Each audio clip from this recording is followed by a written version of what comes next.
The reality, if you are in the UK and you want to try to impose various regulations on online speech, rightly or wrongly, um, you are going to have to deal with these American companies that are coming from a particular background themselves on these issues and also have commercial interests at stake here. And I'm joined now by Joseph Sternberg, editorial board member at the Wall Street Journal. Hello, Joseph.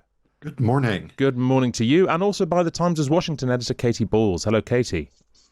Good morning. Good morning. Good morning, Katie. Well, good morning to both of you. President Trump is here. It's very exciting. At the moment, he is at Winfield House, home of the US ambassador in London. They still have their ambassador, of course. And in the next hour or so, he'll leave there by helicopter for Windsor to meet the King. Tomorrow, he's at Chequers with the Prime Minister. There'll be red carpets, carriage processions, military parades, and a state banquet. And the red arrows will fly by too. But some Brits don't feel so warmly towards the US president. A large protest involving dozens of groups is expected later today, while last night a series of images mocking Donald Trump's relationship with Jeffrey Epstein were projected onto the walls of Windsor Castle, and 4 people were arrested, according to police. Joe, there are no public-facing engagements planned for Trump throughout his 48-hour state visit. Do you think the UK, does it feel a bit like the UK is sort of sheltering him from any backlash he might face? That's not necessarily the impression I'm getting. I think that it might just be a matter that, the purpose is the meetings. And, frankly, if I were Keir Starmer, I would much prefer having the private time with President Trump at this point as opposed to, giving over time in a relatively short visit to bigger public-facing events. You always have to think about how are you going to use that time most effectively, and given where the relationship between the two countries is right now, I think that probably some of those private conversations are higher value. So, you really don't think it's a kind of sort of PR thing for the look of it? Because I'm reminded last time, Joe, there were, when he was he was staying in the embassy, and there were like crowds of people in Hyde Park playing in Regent's Park rather, playing sort of vuvuzelas and things to try and keep them awake. Yeah, that sort of thing is never a good look, particularly not a good look for the host country for visits like these. But look, it's not as if Donald Trump is unaccustomed to facing protests wherever he goes. So I think that, it's perfectly possible there's an element of embarrassment minimization going on here on the part of the UK hosts. But, at the same time, it's not a great loss. Yeah. Katie, the relationship between Donald Trump and Keir Starmer we hear a lot about, and it's kind of surprising on both counts that they seem to get on so well. It seems to defy almost everything we know about either of them. What do you think's behind it? I think it's a few things. I think, first off, Donald Trump does, have an affinity with the UK, the monarchy, and obviously his mum's from Scotland. So obviously he can fall out with UK politicians, and we've seen that Sadiq Khan, Theresa May, a rocky relationship. But you do start with there's something to actually build from, and there's an affinity. And then think that Keir Starmer and his team have been pretty smart to just ultimately look at their best tools and think that flattery is what's going to get you there. Yeah. And they have just done that. And you can see that with the state visit, unprecedented second state visit, and also to do it so early in Trump's second term, and a real move to try and bolster goodwill. And I also think because Keir Starmer does not have a huge ego in terms of his public displays, you don't have this clash of, who is the strongest man and so forth, which I think, and also I think Donald Trump likes people he thinks are good looking, and he has said before that he thinks Keir Starmer is good looking and has a nice accent. Well, each to their own. Look, after he touched down last night, US tech giants pledged £31 billion of new investment and praised Britain's Goldilocks position in the race for cutting-edge AI capabilities. But the US is, of course, also pushing the UK to reconsider the digital services tax, which applies to the revenues of multinational tech companies. On Times Radio Breakfast, the Technology Secretary Liz Kendall was asked if that tax would be staying. Yes, that is not included in the partnership. It hasn't stopped the partnership going ahead. And Rachel Reeves has been pretty straight with people saying we want people to pay their fair share. So that tax. stays. That's not been included. Okay. Yes. Joe, the Trump administration is sort of deeply entwined with Silicon Valley, deeply entwined with tech bros generally. What do you think they want from the UK in return for all this investment? Well, I think there are a couple of things. I mean, first off, I think that the administration is going to want to continue negotiating with the UK and other European governments about these digital service taxes. I mean, there's a whole history here that predates the Trump administration. These taxes were sort of part of a global effort to increase taxes on large companies. This has always created diplomatic problems, especially with the Congress, independent of whether it was the Biden or the Trump administration in office. So I think we are going to have to think carefully about those taxes. And then there's also going to be a bunch of regulatory issues. The Online Safety Act here in the UK is a potential issue for tech companies that are worried about censorship issues related to that. That is a very live issue for Americans. And I think also a bunch of the regulatory aspects related to AI and the ability to make those kinds of investments here in Europe. And I think it's important to separate some of this out from Trump specifically, because it's certainly true that the Trump administration is going to be interested in pushing forward with some of these issues, that it's consistent with this broader sort of worldview of looking out for American interests and driving a hard bargain on behalf of American companies and the U.S. economy. But there's also a lot of bipartisan backdrop to this back in Washington. I think that there's always been a lot of skepticism in both parties about some of these European policies. So you shouldn't expect that these problems will go away whenever Trump happens to be out of office in the future. Yeah, well, we'll talk a little bit more about the trade position in a moment. Before we do, though, we should acknowledge that for Donald Trump himself, so far as he says, today is more about pleasure than business. He's meeting the king at Windsor Castle, and he's really, really looking forward to that. This is what he had to say just as he was about to leave for the UK. My relationship is very good with the UK, and Charles, as you know, who's now king, is my friend. And it's the first time this has ever happened where somebody was honored twice, so it's a great honor. And this one's at Windsor. They've never used Windsor Castle for this before. They use Buckingham Palace. And I don't want to say one's better than the other, but they say Windsor Castle is the ultimate, right? Katie, as far as the Brits are concerned, that's the tone we want. You've been writing in the Times today about what the UK needs from a visit, which is basically no drama, lots of pomp, right? Yeah, this is the day that Donald Trump wants. He is here for the Wednesday of the schedule, which is his day to mingle with the royals, pay his respects to the Queen at her place of rest, have the state banquet, all the pomp and pageantry one can get. And then tomorrow is really the day the UK government wants, which is to try and get something tangible from this. But I think for Keir Starmer, it's going to be more comfortable for him if Donald Trump is entertained and he's been saying, let's just have a good time on the plane over. That means there's less space for Donald Trump to suddenly take to truth and start firing off, missives about what he really thinks about free speech, the UK position on Palestine, and so forth. Yeah, keep him busy. And look, briefly, Katie, what are the Americans hoping to get out of this visit? What's in it for them? Is it just the show of it? I think it is primarily for Donald Trump. He sees it as a great honour, as we just heard, to be the second, to be the only president to have two state visits.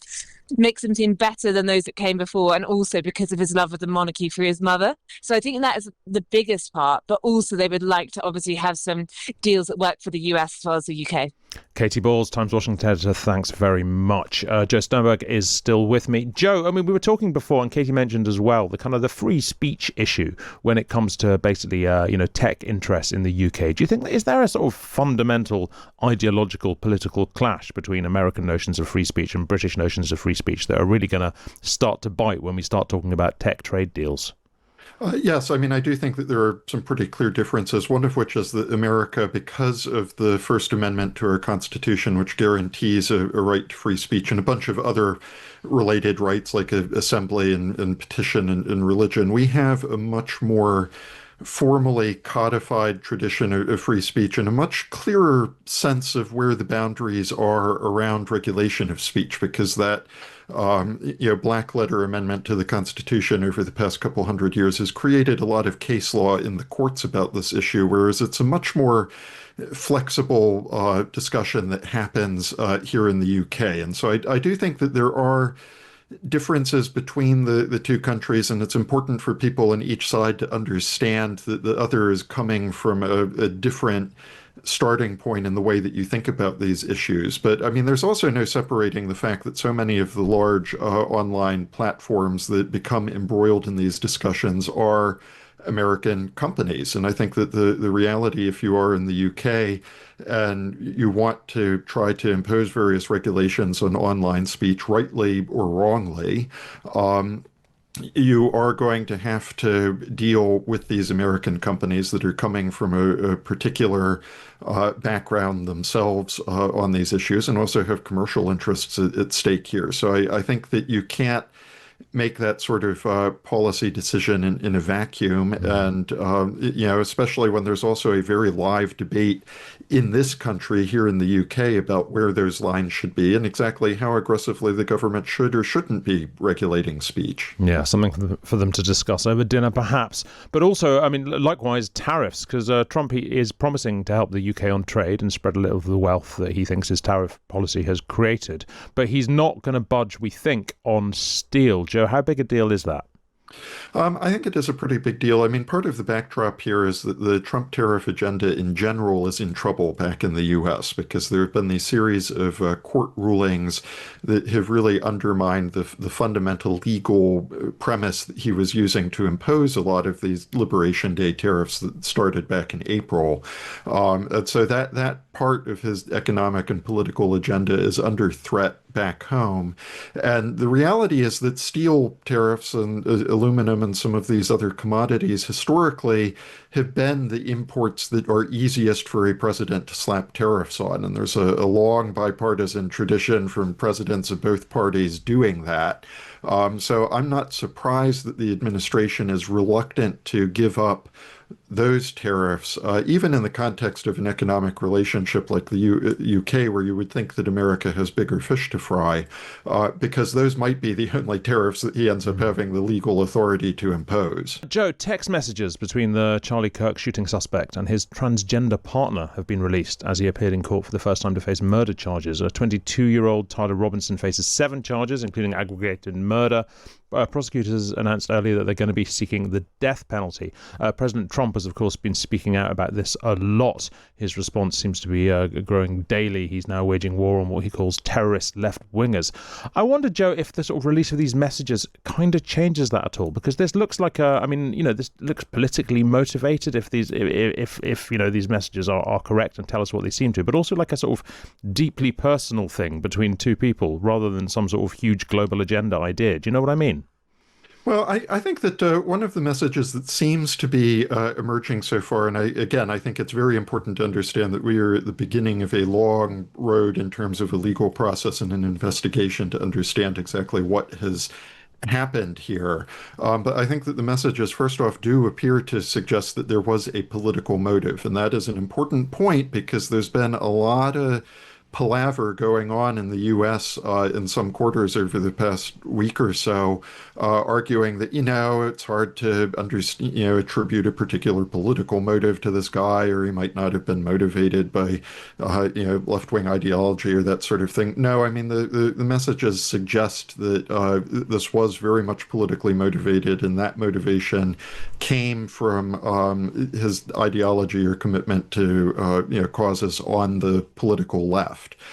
So I think that's an important point here. And then I think that for the rest of it, again, this is the beginning of a long road. The reality is that if you want to try to regulate groups that are participating in the political process in America, we have a very long, well-developed case law in the courts and a bunch of legal principles that have evolved over the past couple hundred years under our Constitution for how you do that. And if Trump and the administration want to argue that there are groups out there that are funneling money to violence, to stirring up riots in particular instances, or to supporting or nurturing this kind of assassination that we saw with Charlie Kirk last week, that's one thing.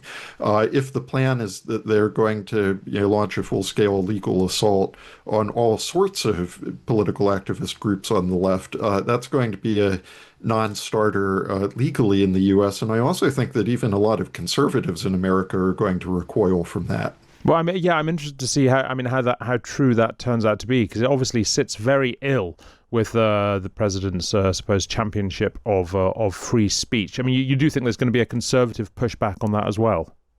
Yeah, I mean, this is a very complicated conversation in the American perspective because you also have to think about particular sources of funding for various groups. So, I mean, the argument that's going on the universities right now is, we are sending a lot of taxpayer money to prominent educational institutions. Is the sort of speech that you hear on campuses, does that comport with, the general public or the taxpayers' values? That's one kind of conversation if you're talking about the use of tax money that ends up funding speech. And there might be elements of that with some of the groups that the administration will be looking at here. There's a separate issue if you have smaller groups that exist in these networks that are there for the purpose of fomenting violence, and that's one kind of discussion. And you see some evidence that groups like that might exist in the U.S. It's unclear where the financing comes from, and I think that there's scope to look at that. But America has a long tradition of tolerating and even encouraging a lot of privately funded speech that participates in the public square in a lot of ways. And I think that conservatives already in the past day or two, as Trump has been making these noises, conservatives have started realizing, well, hang on a sec. If Trump can do that to left-wing groups, what is the next Democratic administration? Because there will be one at some point. What would that administration do to conservative groups? Yeah, I mean, that is the obvious question to ask, is it not? Look, finally, Joe, you've been writing about net zero and how Europe's going cold on the idea. It's a great column in the Wall Street Journal. Why do you think this policy is running out of steam?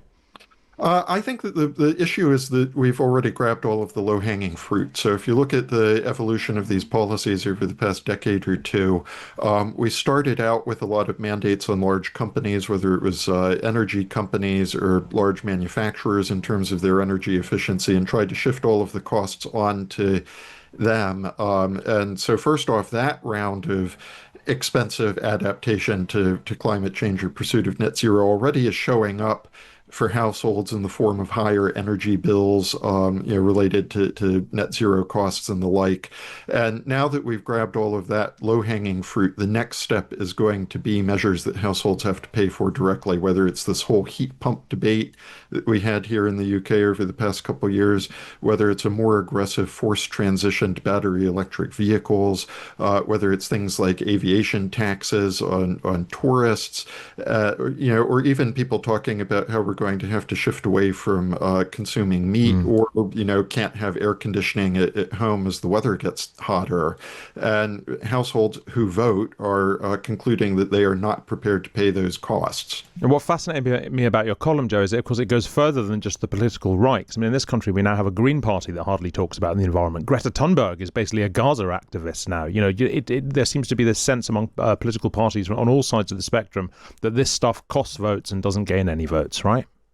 Right. And I mean, that is a big transition because I think that a lot of voters really sincerely believed that, climate change is a problem. And many of them still do believe that climate change is a serious problem. But, it's not enough in politics to say, oh, well, this is a serious problem, that you have to be, there are trade-offs to everything. That's what politics is about. It's about making trade-offs.